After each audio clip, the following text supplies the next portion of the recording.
Week की शुरुआत हो गई है और हम जानते हैं कि आप उत्सुक रहते हैं ये जानने के लिए कि आपके फेवरेट शो में इस वीक हाई पॉइंट्स क्या होने वाले हैं। वैसे आप सबके लिए खुशखबरी है क्योंकि इस हफ्ते आप सबके लिए सीरियल्स में धमाका ही धमाका होने वाला है। सबसे पहले बात करेंगे सीरियल मन्नत की। अब सीरियल की दुनिया में महासंगम का संग्राम दोबारा से शुरू हो गया है। दर्शकों को हमेशा से ही सीरियल्स के महासंगम एपिसोड रिझाते हैं, इसीलिए मेकर्स पुराने दौर में पहुंच गए हैं। मन्नत और आरंभी एक साथ नजर आएंगे, जहां पर इतने दिनों से ऐश्वर्या का पर्दाफाश करने में मन्नत जुटी हुई है। अब मन्नत का ये आखिरी दाव है जहां पर आरंभी आई है उसका साथ देने के लिए।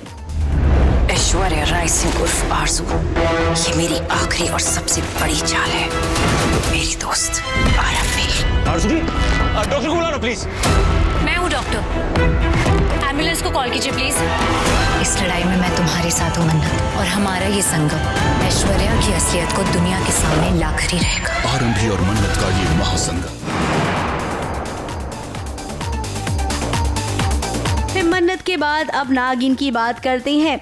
अब इस बार की नागिन देशभक्त है, ये तो आप सब पहले एपिसोड में ही समझ गए होंगे। देशभक्ति का जज्बा कूट कूट कर नागिन में भरा हुआ है। रॉकेट हो या मिसाइल, दुश्मन नागिन के रहते उड़ा ही नहीं सकते हैं। तुझे चाहिए तो आ और नहीं जा इसे, पर मेरे शहर को कुछ मत कर।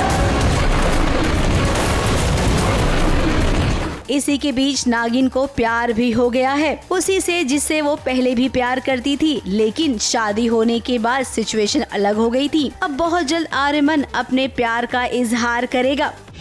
जानती तो तुम भी नहीं हो कि मैं कितना रोमांटिक हूँ। ऐसे भी मौका है, चाहो तो भी मौके का फायदा उठा सकती हो।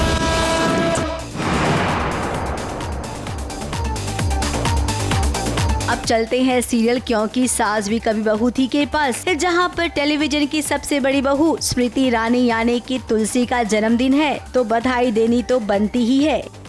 इसी के साथ अब होने वाला है नया आगाज, जहां पर वृंदा और अंगद के कंधों पर नई जिम्मेदारियां आएंगी। तुम अभी तक उठे नहीं, खड़े हो, मेरी मदद करो। तुम्हें पता है ये घर ना बहुत टाइम से ऐसी खाली पड़ा, यहाँ पे कोई राहत तो है नहीं, तो अब तुम रहना, कोई भी दिक्कत नहीं आएगी। अब बोलोगी कुछ, मैं ही बोलती रहूंगी। अब तो तुम्हें घर भी मिल रहा है, नौकरी भी मिल रही है, फिर क्यों मुंह लटका के बैठे हो? वैसे कहानी में अंगद पर मुसीबत भी आने वाली है, क्योंकि अंगद से किसी को प्यार हो जाएगा, और क्या पता वृंदा और अंगद शायद कुछ समय के लिए दूर हो जाएं एक दूसरे से। अब कहानी तो कुछ इसी दिशा में आगे बढ़ रही है। यहाँ पर सब ठीक है बेटा, यहाँ पर क्या होगा? क्यों छुपाया अंगद से? तू नहीं बताया उसे यहाँ पर क्या? अब अगली हाई पॉइंट में बात करेंगे अनुपमा की। अब गोवा में अनुपमा ने एक बार फिर से अपनी नई जिंदगी की शुरुआत कर दी है, जहां पर अब गोवा में वो अनु की रसोई चलाएगी। वैसे अनुपमा के सपने तो हमेशा से ही पूरे हुए हैं, लेकिन फिर भी अनुपमा को लगता है कि उसका सपना पूरा नहीं हो पाता है, इसीलिए अब गोवा में नए साथी के साथ अपना नया सफर पूरा करेगी।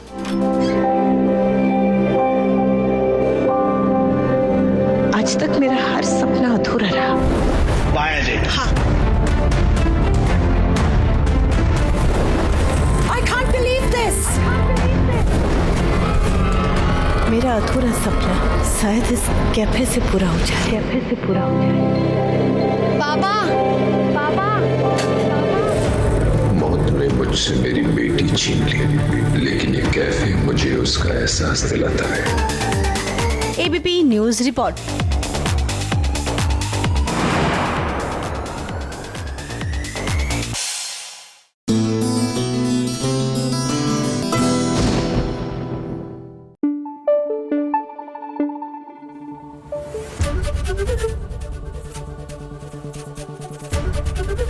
एबीपी न्यूज आपको रखे आगे।